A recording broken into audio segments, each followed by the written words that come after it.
하나님의 말씀은 히브리서 1장 1절에서 4절입니다. 히브리서 1장 1절에서 4절.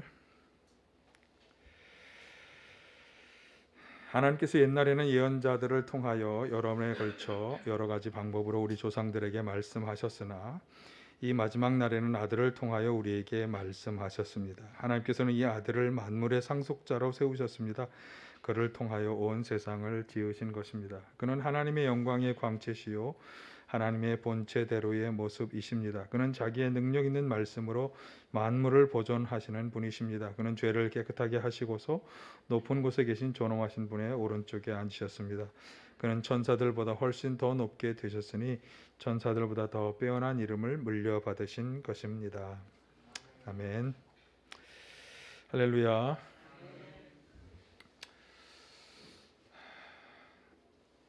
어제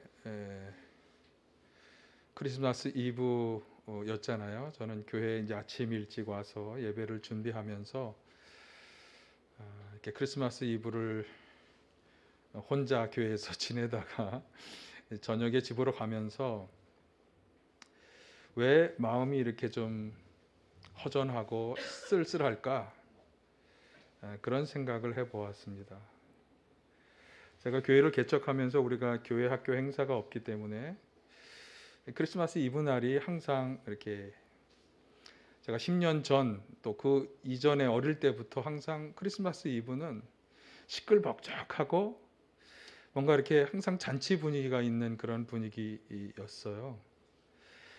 근데 이제 교회를 개척하고 이것에 오면서 우리가 교회 학교가 없고 크리스마스 이브 행사가 거의 없으면서 쭉 지내왔는데 어제 문득 그런 생각이 들더라고요. 내가 왜 이런 쓸쓸한 어떤 감정을 느낄까? 그러면서 제가 한 가지 오늘 아침에 먼저 설교하기 전에 먼저 나누고 싶은 말씀은 우리의 이 성탄절 행사가 예수님이 탄생하신 것을 그렇게 우리가 시끌벅적하게 잔치 분위기로 지내는 것이 당연한 것인가? 이런 생각을 해보았어요. 사실 교회 다니는 사람만 그렇다면 충분히 더 이해가 되지만 사실 사회 분위기는 우리가 생각하는 것보다 더 뭔가 누군가 반드시 만나서 함께 즐겁게 이렇게 파티도 즐기고 하는 또 선물도 주고받는 이런 행사를 하는 크리스마스가 오늘 우리에게 그런 것이 없는 것을 이렇게 쓸쓸하게 느끼는 게 정상적인 감정인가 이런 생각을 해보면서 오늘 우리의 크리스마스가 굉장히 세속화되어 있다. 정말 여기에 예수님의 탄생을 기뻐하고 즐거워하는 마음이 얼마나 있을까? 내가 그분에게 감사하는 마음, 그분이 이 땅에 오신 이유를 우리가 깊이 묵상하고 생각하면서 감사하는 마음은 어느 정도가 있을까? 이런 생각을 해보았습니다. 오늘 우리에게 주신 이 성탄절은 오늘 본문 말씀은 그런 점에서 새로운 각도의 예수님의 탄생의 이유를 잘 말씀해 주고 있습니다. 조금 이따가 그 말씀을 드리려고 하고 사실 우리는 성탄절을 예수님의 탄생하신 날보다는 탄생하신 것을 기념하는 날이라고 보아야 합니다. 왜냐하면 예수님의 탄생하신 날을 정확히 12월 25일이라고 확정할 수 없기 때문에 그렇습니다. 사실 4세기경까지만 해도 태어난 날은 그렇게 중요하게 여겨지지 않았다고 그럽니다. 태어난 날보다는 죽는 날에 더 의미를 부여했다고 하는데요. 그래서 초기 기독교에서도 이 의식이 가득했었기 때문에 예수님께서 태어나신 정황에 대해서는 얘기하지만 정확한 날짜를 보존하는 것에는 소홀히 했습니다. 그래서 우리는 정확한 예수님의 탄생 날짜를 알 수 없고요. 그러면 왜 12월 25일로 정했는가 하면 그것은 예수님에게 천사 가말리엘이 나타나서 예수님의 임신의 소식을 알리는 수태고지를 3월 25일로 보는 견해 때문입니다. 그래서 거기서부터 9개월 후로 12월 25일로 예수님의 탄생일을 정해서 기념하는 것입니다. 근데 뭐 사실은 이렇게 하나 저렇게 하나 이건 별로 중요한 게 아닙니다. 예수님의 태어난 날이 언제냐 뭐 왈가왈부는 별로 중요하지 않습니다. 중요한 건 하나님의 아들이신 그분이 이 땅에 오셨다라고 하는 사실이고, 왜 오셨는가 하면 우리를 죄로부터 구원하시기 위해 오셨다. 그래서 하나님께서 우리 인간을 구원하시려고 하는 계획을 세우시고 그 계획을 실행하시기 위해서 그분의 아들 예수님께서 오셨다라고 하는 사실이 중요하고, 그래서 우리 모든 예수님을 믿고 영접한 사람들에게 하나님이 당신의 피조물에게 주고 오기를 원하시는 영원한 생명의 삶, 영생이 우리에게 주어지게 되었다. 이 사실이 중요한 것입니다. 그래서 아기이기는 하시지만 그 예수님이 이 땅에 오셨기 때문에, 오셔서 그 구원의 역사를 행하신 날이기 때문에 우리는 이 날을 즐거워하고 감사하며 지내는 것이죠. 여러분, 이 참된 의미의 성탄에 기쁨과 감사가 함께 하시기를 간절히 축원합니다. 뭐 연인을 만나고 선물을 주고받고 해서 기쁜 게 아니라 그분이 우리를 구원하시기 위해 이 땅에 오셨기 때문에. 자, 그래서 예수님께서 오신 이유는 지금 말한 것처럼 그렇게 우리를 구원하시기 위해서다. 기쁘다, 구주 오셨네. 우리가 이렇게 구주로 오신 것을 기뻐하며 감사하는데, 그런데 오늘 히브리서 본문은 좀 새로운 각도에서 예수님이 이 땅에 오신 이유를 설명합니다. 자, 히브리서 1장 1절에서 2절 상반절까지 한번 보실까요? 시작. 하나님께서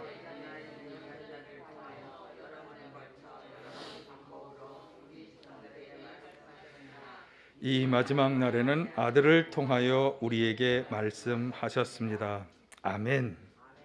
하나님께서는 그동안 여러 차례 예언자들을 통해서 또 우리 믿음의 조상들, 신앙의 선배들을 통해서 말씀하셨는데, 그런데 마지막 때를 당해서 아들 예수 그리스도를 통해서 우리 인간에게 말씀하셨다라고 하는 사실을 기록하고 있습니다. 그러니까 예수님께서는 하나님의 말씀의 전달자로 이 땅에 오셨다. 그것이 오늘 본문이 우리에게 전해주는 말씀입니다. 저는 이 구절을 읽으면서 예전에는 그냥 무의식으로 지나가다가 어느 날 이 구절이 굉장히 제 마음에 다가오면서 깊은 묵상을 해보았습니다. 하나님께서는 예언자들과 아들을 통해서 말씀하셨습니다. 그러니까 하나님은 왜 인간에게 말씀하려 하시는가? 먼저 이것을 생각해 보게 되었습니다. 여러분, 말이라고 하는 것은 뜻을 전달하는 통로죠. 언어는 뜻을 전달하는 통로입니다. 그러니까 하나님께서는 우리 인간들에게 하나님의 뜻을 전달하기를 원하신 거예요. 어떤 뜻을 전달하기를 원하셨을까요?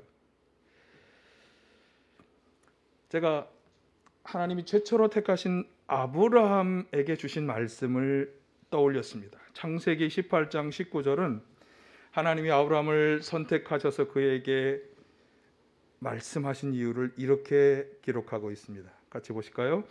내가 아브라함을 선택한 것은 그가 자식들과 자손을 잘 가르쳐서 나에게 순종하게 하고 옳고 바른 일을 하도록 가르치라는 뜻에서 한 것이다. 그의 자손이 아브라함에게 배운 대로 하면 나는 아브라함에게 약속한 대로 다 이루어 주겠다. 아멘. 자, 하나님이 아브라함이라고 하는 한 개인에게 먼저 찾아가셔서 그를 택하여 한 민족의 조상이 되게 하셨는데, 그를 택하셔서 그에게 하나님의 가르침을 주신 이유가 뭐냐? 하나님의 말씀을 후손 대대로 잘 가르쳐서 하나님께 순종하게 하고 옳고 바른 일을 하도록 그렇게 가르치시기 위해서다. 그렇게 말씀하고 있죠. 그런데 바로 그 다음의 말씀도 주목해야 합니다. 그런데 그렇게 말씀을 가르쳐서 그들로 하여금 옳고 바르게 살아가도록 하는 그것이, 그 목적이 뭐냐? 처음 아브라함을 택하여서 하나님이 그에게 한 민족의 조상이 되게 하실 때 그에게 주신 약속. 어떤 약속? 우리 창세기 12장에 나오잖아요. 복의 근원이 되게 하시겠다고 하는 약속. 그 복을 내려주시기 위함이라고 말씀하고 있는 것입니다. 자, 이 이야기를 조금 마음에 두시고 그 다음 이스라엘의 또 다른 중요한 지도자 모세라는 분에게 하나님이 그에게 말씀과 계명을 주시면서 하셨던 말을 모세가 이렇게 기록하고 있습니다. 신명기 7장 12에서 14절. 자, 이것도 같이 보실까요? 시작. 당신들이 이 법도를 듣고 잘 지키면 주 당신들의 하나님도 당신들의 조상에게 맹세하여 세우신 언약을 지키고 한결같은 사랑을 베푸실 것입니다. 또 당신들을 사랑하고 복을 주셔서 번성하게 하실 것입니다. 당신들에게 주시겠다고 당신들의 조상에게 맹세하신 땅에서 당신들에게 복을 주셔서 자식을 많이 보게 하시고 땅에 복을 주셔서 열매와 곡식과 새술과 기름을 풍성하게 내게 하시고 소와 양에게도 복을 주셔서 새끼를 많이 낳게 하여 주실 것입니다. 당신들은 그 어느 백성보다도 더 복을 받을 것이며 당신들 가운데 아이를 낳지 못하는 남녀가 없고 또 당신들 짐승 가운데도 새끼를 낳지 못하는 암수가 없을 것입니다. 자, 하나님께서 모세를 통해 백성들에게 계명의 말씀을 주셨잖아요. 그런데 그 계명의 말씀을 모세 자신을 통해 주신 이유를 여기 이 하나님이 주신 계명과 말씀들을 잘 지키도록 해서 한결같은 하나님의 사랑과 복을 받아서 잘되고 번성하게 하려는 것이다. 그렇게 지금 모세가 말씀하고 있습니다. 그러니까 처음 아브라함을 찾아가셔서 약속해 주셨던 그 복, 그리고 앞에서도 그에게 얘기하셨던 그 복을 다시금 확인해 주시는 그런 말씀입니다. 그러니까 우리는 이 두 경우, 아브라함과 모세의 경우에서 다음과 같은 것을 분명히 알 수 있어요. 자, 한번 화면을 보실까요? 하나님께서 택하신 백성이 하나님께 순종하여 옳고 바르게 살아가도록, 첫 번째. 그래서 그들이 하나님의 축복 가운데 잘되고 번성하게 살아가도록 하시려고 하나님은 그 지도자를 통해서 가르침과 계명의 말씀을 주셨다. 얼핏 보면 예수 믿으면 복 받는다. 어떤 사람들은 야, 무슨 이렇게 예수 믿는데 복 받으라는 소리를 하느냐, 듣기 싫다고 말하지만, 그런데 그 이면으로 들여다보면 사실은 더 자세히는 이렇게 이야기하는 거예요. 하나님이 그들에게 이렇게 저렇게 살아라라고 하신 일들이 사실은 옳고 바르게 이 세상에 살도록 하신 것인데, 그런 일들을 통해서 하나님의 축복을 받아 누리도록 살아가게 하는 것, 이게 하나님이 인간에게 말씀을 주시고 계명을 주신 이유다라고 말씀하는 거죠. 자, 그러니까 하나님이 인간에게 아까 왜 예언자를 통해서 그리고 아들을 통해서 말씀하시는가, 왜 하나님은 인간에게 말씀하려 하시는가 하는 이유가 여기 분명히 나와 있어요. 자, 이것도 한번 같이 보실까요? 시작. 우리 인간을 깨우쳐서 하나님께 순종하여 옳고 바르게 살며 하나님의 축복을 받게 하시려는 것이다 라고 하는 것입니다. 그래서 아브라함과 모세와 같은 이스라엘 지도자들, 예언자들을 통해서 계속해서 여러 차례 하나님의 말씀과 계명을 주신 것입니다. 여러분, 이것이 그냥 그 말씀을 주신 이유가 아니라 여러분에게 해당되는, 여러분이 이 기록의 주인공이 되시기를 간절히 축원합니다. 그런데 성경의 역사를 보거나 이스라엘의 역사를 보면 이 일은 그렇게 성공적으로 되지 못하였습니다.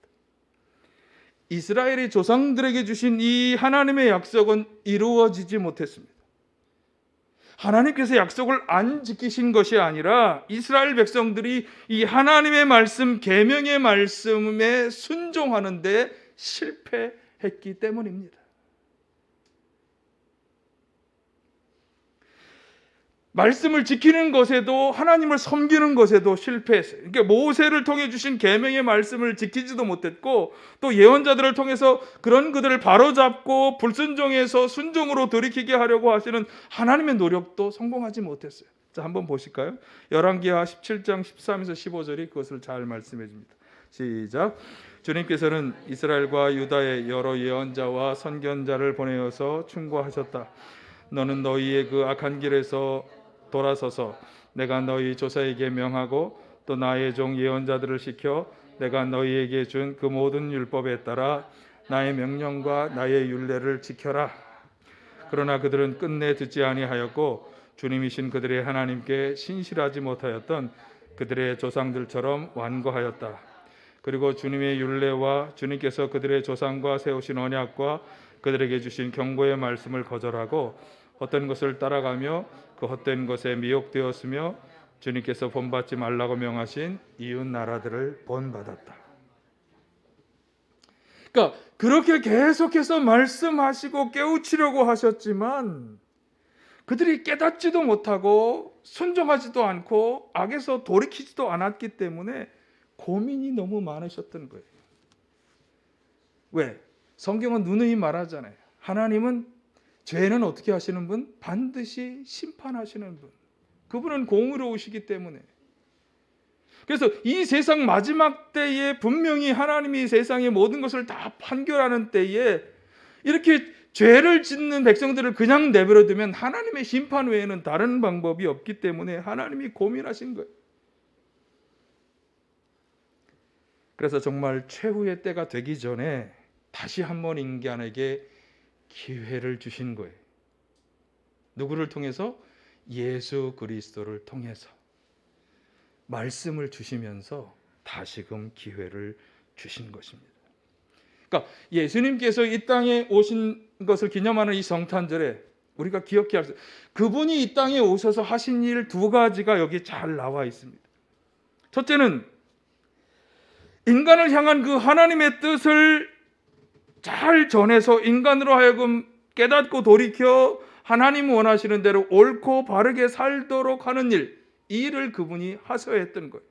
또 하나는 하나님의 진노를 샀던 인간들의 죄악, 그 죄악을 대신 짊어지고 인간을 죄로부터 용서받게 하는 그 일도 감당하셔야 했던 거죠. 자, 그래서 디도서가 그것을 정리해서 잘 말씀합니다. 자, 한번 같이 보실까요? 디도서 2장 11에서 14절 시작. 모든 사람에게 하나님의 구원의 은혜가 나타났습니다.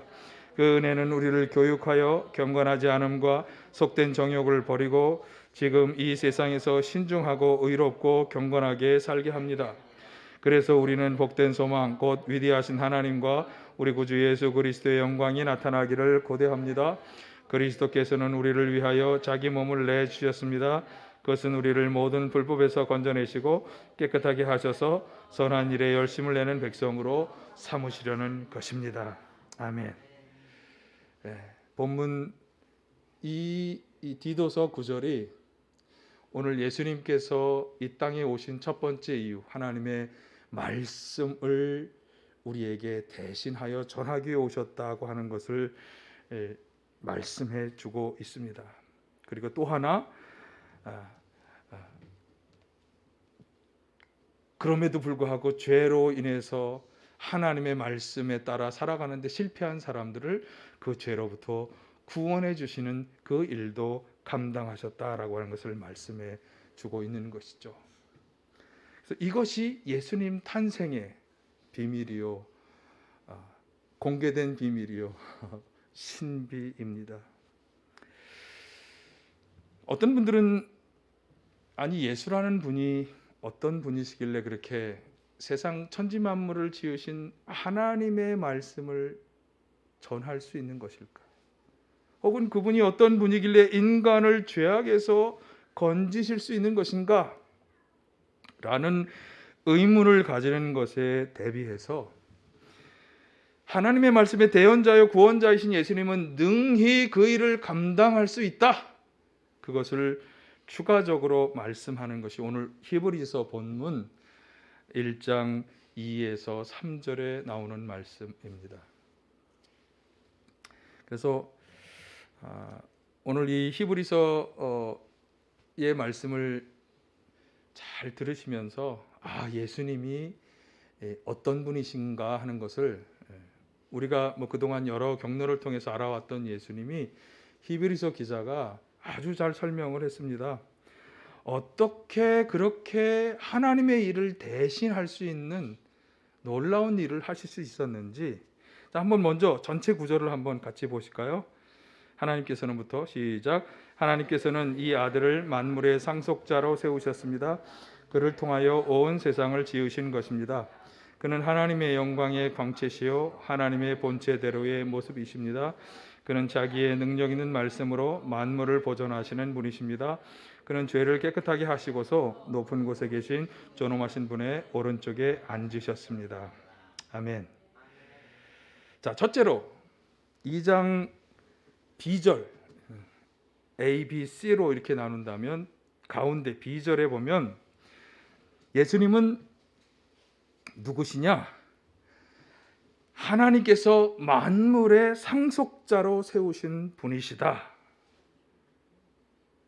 여러분, 만물은 원래 누구 거죠? 세상 천지 만물은 원래 누구 거죠?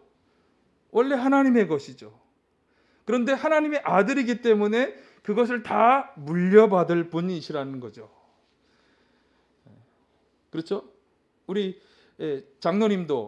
장로님이 가지고 계신 재산과 하는 모든 일을 누가 물려받습니까? 누가? 자녀가 물려받죠. 자녀가 물려받죠. 그러면 물려받은 자녀는 그것을 어떻게 합니까? 그냥 다 자기가 원하는 대로 소비하고 자기가 원하는 것을 다 즐기고 그렇게 끝나는 겁니까? 그게 아니죠. 그것을 잘 관리해서 또 그 다음 후손에게로 또 물려주어야 할 책임도 있는 거죠. 그래서 만물의 상속자시라고 하는 것은 만물을 하나님으로부터 물려받았지만 또 그 만물을 잘 다스리고 온전케 하시는 그런 분이시다라고 하는 것을 말씀해 주는 거예요. 예수님이 어떤 분이신가? 자, 그다음 두 번째, 예수님은 C절에 의하면 2장 C절에 의하면 하나님의 창조의 참여자시다, 그렇게 말씀하고 있어요. 그를 통하여 온 세상을 지으셨다. 참 이게 우리가 어떤 이성적으로는 참 이해하기 쉽지 않은 일입니다. 하나님이 태초의 세상을 창조하셨다는, 예수라는 분은 2000년 전에 이 땅에 인간으로 태어나신 분인데 어떻게 그를 통하여 세상을 창조하셨다고 말할까? 그래서 바울 사도가 골로새서 1장 16절에서 이렇게 고백했습니다. 이건 고백입니다. 이성적으로 판단하는 과학적 사실, 합리적 사실이 아니고 고백이. 한번 같이 보실까요? 골로새서 1장 16절 시작. 만물이 그분 안에서 창조되었습니다. 하늘에 있는 것들과 땅에 있는 것들, 보이는 것들과 보이지 않는 것들, 왕권이나 주권이나 권력이나 권세나 할 것 없이 모든 것이 그분으로 말미암아 창조되었고 그분을 위하여 창조되었습니다. 예수 그리스도께서는 하나님의 아들이시기 때문에 조금 이따 또 나오겠습니다. 하나님과 같은 능력을 가지신 분으로서 창조에 참여하셨다. 여러분, 하나님의 창조는 태초에 창조하시고 끝나셨을까요? 아니면 지금도 창조의 역사를 계속하고 계실까요? 저는 이게 진화론과 창조론의 접점이라고 생각하는데, 창조는 한 번 끝난 것이 아니라 계속해서 창조의 역사는 이루어지고 있는 거죠. 지구가 최근에 여러분 한파가 많이 밀려 내려오는 것을 제가 소박사 TV에서 설명하는 걸 보니까 이 편서풍이 이루어지는 북극 한파의 어떤 흐르는 대기가 요동쳐서 물결을 치고 있다 그래요. 물결을 쳐서 물결이 아래로 내려온 부분에 한기가 지금 침범해서 미국이나 우리나라 쪽으로 한기가 내려온다. 그러니까 여전히 세상 만물은 뭔가 우리가 알지 못하는 어떤 힘들에 의해서 요동치고 있는. 저는 이것을 하나님의 지금도 계속해서 이 땅을 움직여 나가시는 어떤 방법의 일환이라고 생각을 합니다. 그러니까 하나님의 창조는 지금도 우리 가운데 이루어지고 있고 예수께서는 그 일에 지금도 살아계셔서 관여하고 계시다. 아멘. 고백입니다. 저도 공과대학 대학원 다 나온 거 아시죠? 예. 고백입니다. 합리적 설명이 아니라 고백입니다. 그런 고백. 자, 또 하나 히브리서 1장 3절을 A절에 보면 예수님을 자, 이것을 보면 이제 이해가 됩니다. 하나님의 정확한 모형, 본래 하나님과 같으신 분이라고 설명합니다. 골로새서 1장 15절에서도 바울 사도가 이렇게 설명하죠. 그 아들은 보이지 않는 하나님의 형상이요 모든 피조물보다 먼저 나신 분이십니다. 그러니까 하나님과 같은 능력, 하나님과 같은 형상을 가지신 분이기 때문에 지금 앞에서 설명한 그런 모든 일들이 가능해지시는 거예요. 그래서 오늘날 우리는 삼위일체, 성부, 성자, 성령이 사실은 한 분이라고 고백하는데 이것도 합리적, 과학적으로 설명할 수 없는 것이지만 이런 말씀들의 근거에서 우리가 설명하는 거죠. 자, 그 다음의 말씀을 보면 더 확실하게 알 수. 자, 히브리서 1장 3절 B절은 이렇게 말씀합니다. 예수님께서는 하나님처럼 말씀으로 세상을 보존하시는 분이시다. 왜 이 세상이 보존되어야 합니까? 인간들의 죄악으로 인해서, 인간들의 어떤 힘의 남용으로 인해서 점점 무너져가는 이 세상을 하나님도 보존하시는 것처럼 예수님도 당신의 말씀과 가르침으로 보존하고 붙들어 주신다. 죄악된 우리 인간을 말씀으로 깨우쳐 주시고 우리를 튼튼하게 세워 주시면서 그렇게 하신다라고 하는 거죠. 여러분, 산상수훈의 설교를 보면 이 말씀이 이해가 됩니다. 어떻게 그분이 말씀으로 우리 인간을 깨우치고 보존시키는가 한번 보실까요? 산상수훈. 너희는 세상의 소금이며 세상의 빛이다. 형제나 자매에게 성내지 마라. 악한 사람에게 맞서지 말고 오른뺨을 치면 왼뺨을 돌려대라. 속옷을 달라 하면 겉옷까지 내어주라. 오리를 가자고 하거든 심리까지 가주어라. 원수를 사랑하라. 박해하는 사람을 위해 기도하라. 참 놀라운 말씀들이에요. 조그만한 손해를 끼치는 사람에 대해서도 참지 못하고 막 복수하고자 하는 마음이 가득한 이 세상 가운데에서 주님은 우리에게 빛처럼 살아가라고, 사랑하며 살아가라고, 제발 너 자신 위주로 살지 말고 다른 사람을 배려하며 받아들이며 살아가라고 말씀한 이런 말씀들로 우리를 붙잡아 주시는 거예요. 이 쓰러져가는 세상을 보존시켜 주시는 거예요. 그런 분이시다. 누가? 예수께서. 자, 그 다음 3절 C에서는 예수님, 이건 아까 디도서에서 보신 건데 세상 사람의 죄를 깨끗하게 하시는 분이시다. 어떻게 그렇게 하셨죠? 십자가에서 자기 몸을 내어주심으로 우리 인간이 치러야 할 죄의 대가를 대신 치르시고 우리 인간을 죄로부터 용서받을 수 있는 길을 열어주셨잖아요. 죄를 깨끗하게 하시고 자유하게 하는 그 일을 하신 것입니다. 그래서 베드로전서 2장 24절에서 베드로 사도가 말씀하죠. 그는 우리 죄를 자기 몸에 몸소 지시고서 나무에 달리셨습니다. 그것은 우리가 죄에는 죽고 의에는 살게 하려 하시는 것입니다. 예. 죄를 짓지 않고 의로운 삶을 살아가도록 하기 위해서 그렇게 하셨다. 자, 마지막 예수님은 누구신가? 마지막 3절 D절 보실까요? 예수님은 존엄하신 하나님 우편에 앉아 계시다. 앉아서 뭐 하실까요? 자, 예수님은 원래 우리의 죄를 대신 짊어지고 십자가에 죽으셨잖아요. 그런데 죽음으로 끝나지 않고 죽음을 이기고 부활하셨어요. 그리고 부활하셔서 하나님 우편에 앉아 계시다. 우편에 앉아서 뭐 하고 계시느냐? 바울 사도가 로마서 8장 34절에서 이렇게 말했어요. 그리스도 예수는 죽으셨지만 오히려 살아나셔서 하나님의 오른쪽에 계시며 우리를 위하여 대신 간구하여 주십니다. 저와 여러분을 위해서 중보 기도해 주시고 계시다라고 하는 사실. 예수님은 이런 놀라운 분이신 거예요. 정리해 드릴까요? 다시 어떤 분? 세상 하나님은 만물의 상속자, 창조의 참여자, 본질상 하나님과 같으신 분, 말씀으로 세상을 보존하시는 분, 세상 사람들의 죄를 깨끗하게 하시는 분, 살아계셔서 하나님 보좌에 앉아서 우리를 위해 중보하시는 분. 예, 이런 분이시기 때문에 하나님의 말씀을 능히 우리에게 전달하실 수 있고, 그리고 우리를 죄에서 깨끗하게 하는 일을 능히 감당하실 수 있다라고 말씀하는 것입니다. 여러분, 성탄절 전 아침에 이 땅에 오신 예수님, 이 아기 예수님은 장차 이런 큰 역할을 하시는 분이시구나, 본질상 이런 분이시구나, 그 깨달음을 가지시기를 간절히 바랍니다. 그러나 하나님은 이 세상에 당신의 말씀을 전하였을 때 실패한 것을 되풀이하지 않기를 원하시죠. 당연하지 않겠어요? 누가 실패하기를 원하겠어요? 그런 하나님의 마음을 잘 보여주는 것이 변화산에서 예수님께서 자신의 영광스러운 모습을 제자들에게 보여주실 때 구름 속에서 하나님이 하신 말씀입니다. 한번 보실까요? 누가복음 9장 35절, 구름 속에서 소리가 났다.